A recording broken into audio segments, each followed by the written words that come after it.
Simpleng tech, honest reviews at easy tutorials dito lang sa Boboy Vlogs.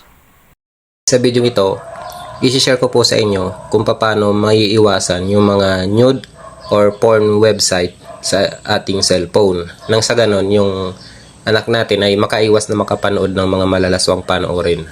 So, narito yung napakasimpleng paraan na napaka-effective para ma-block or ma-restrict yung access ng adult content sa ating cellphone.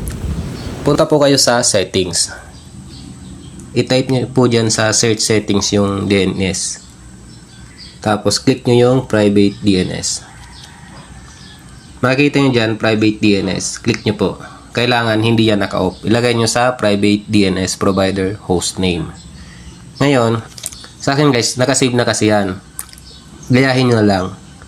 adultfilterdns.cleanbrowsing.org. Tapos, isave nyo. Ngayon, itatry natin.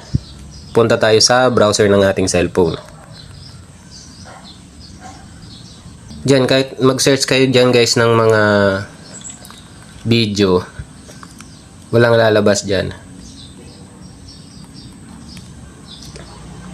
Guys, kahit itry nyo yan sa any browser nyo, mag-type kayo dyan ng any adult website, wala nang lalabas yan kasi nga mabablock.